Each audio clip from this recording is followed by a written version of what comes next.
In the high-octane world of Formula One, where speed, precision, and drama are meant to collide at every corner, the 2010s brought a surprisingly dull chapter. Once a global spectacle that thrilled millions, F1 found itself veering into irrelevance. Viewership was in freefall, races had become processions, and the sport's leadership clung to outdated ideas in an increasingly digital world. The excitement that once defined F1 was nowhere to be found. Nowhere was this monotony more evident than in the 2015 season. Lewis Hamilton, driving for the dominant Mercedes team, won the opening race in Australia and never relinquished his lead in the championship.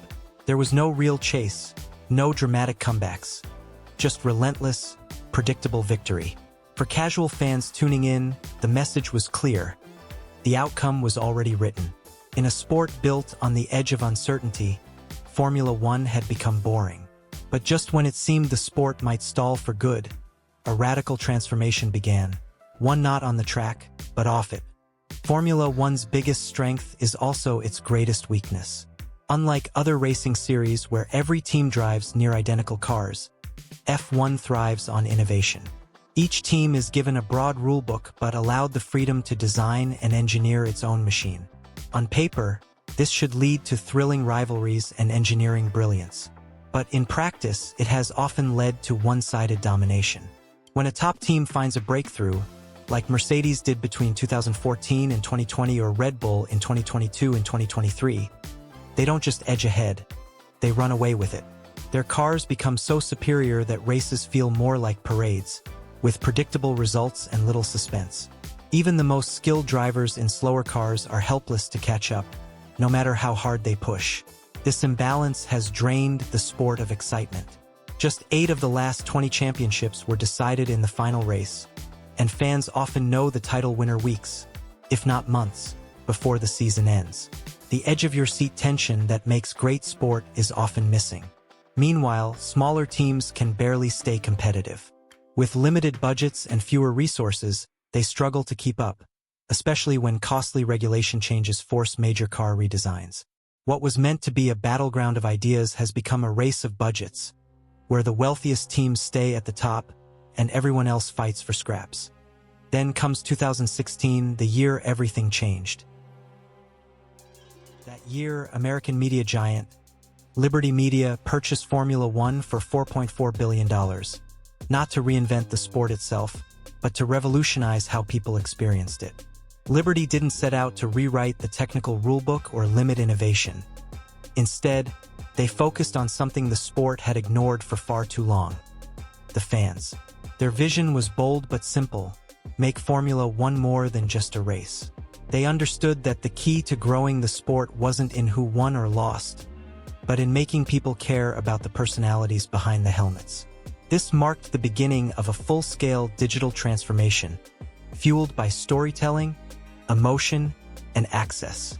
No longer would F1 be a closed-off world of engineering jargon and inaccessible elites.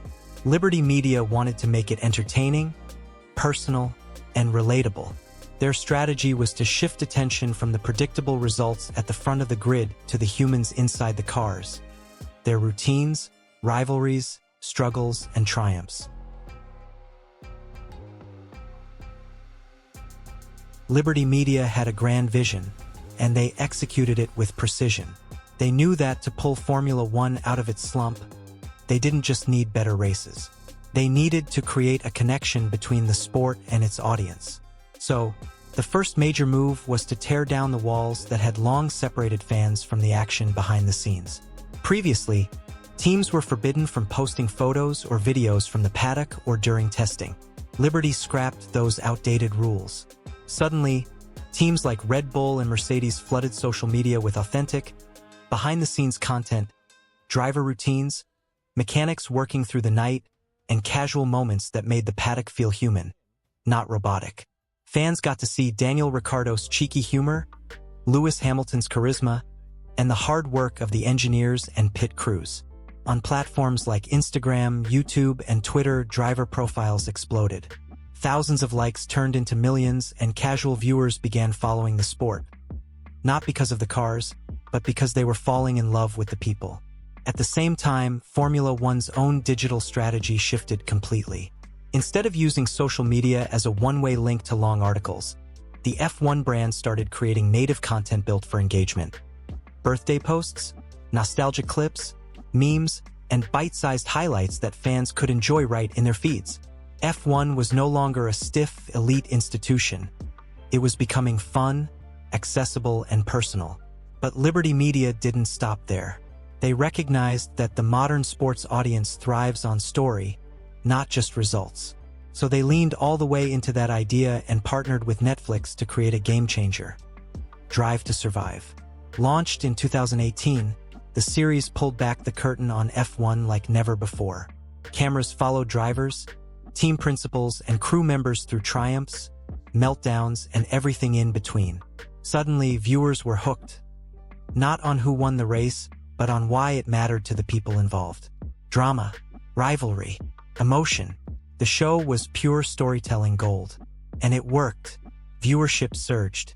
F1 became cool again, especially in the United States, a market where the sport had struggled for decades. American fans who had never watched a race were now binge-watching seasons of Drive to Survive and following drivers like Ricciardo and Haas team boss Gunther Steiner like they were reality TV stars. Liberty Media's vision was clear.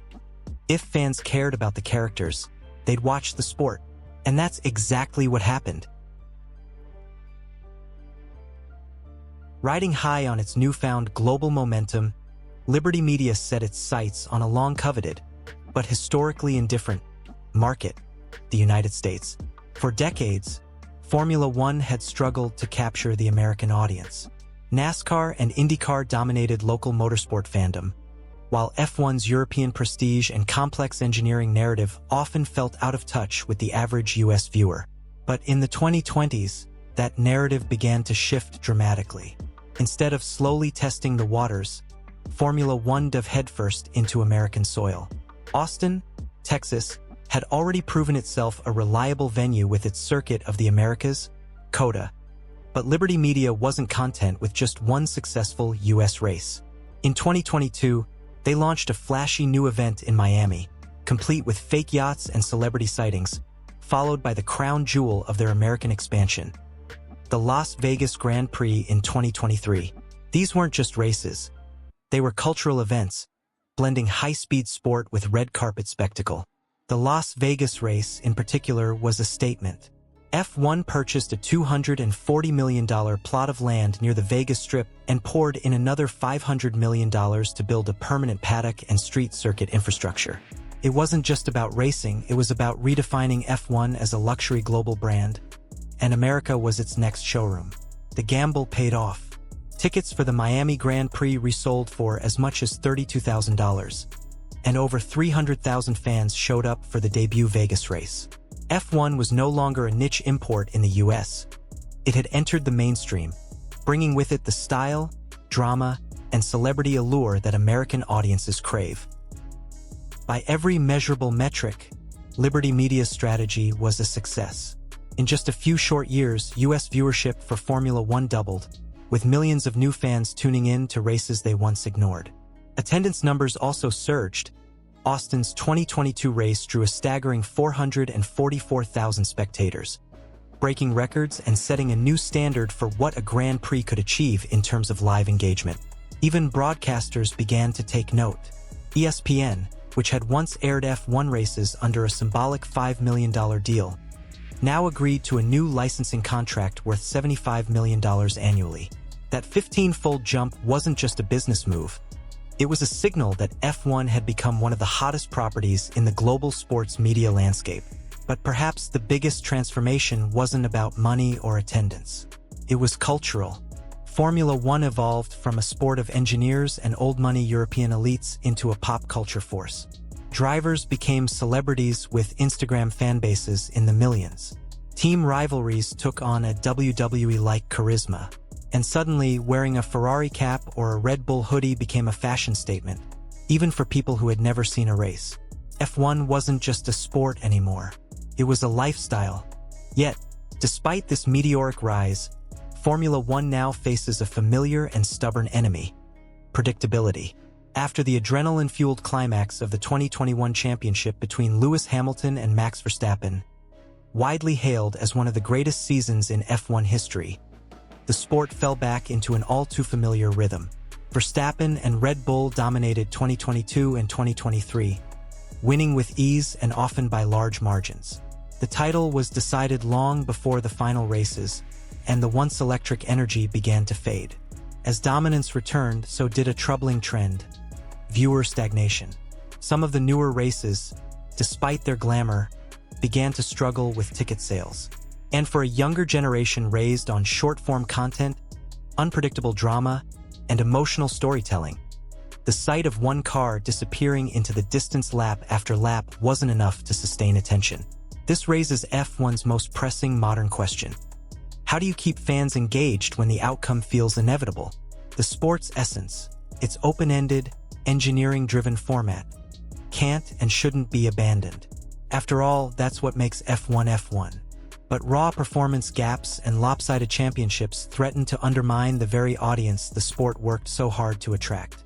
So, the future lies not in artificial tweaks or gimmicks, but in deepening the connection between fans and the people behind the helmets. The answer, just as it was in 2018 with Drive to Survive, lies in storytelling. Can Liberty Media continue to make fans care about a battle for sixth place? Can they keep the drama of the paddock just as gripping as the action on the circuit? Can the sports characters, its drivers, team principals, engineers, remain front and center even when the title race isn't? Formula One's next great race won't be decided on the track. It will be fought in YouTube videos, Instagram Reels, documentaries, and TikTok clips. It will be won by whoever can keep fans emotionally invested, lap after lap, season after season, even when the suspense is gone. The lights may go out on Sundays, but the real battle is 24/7. So, if you enjoyed the video, please hit the like and subscribe button for videos like this. This is Visionomics, signing out.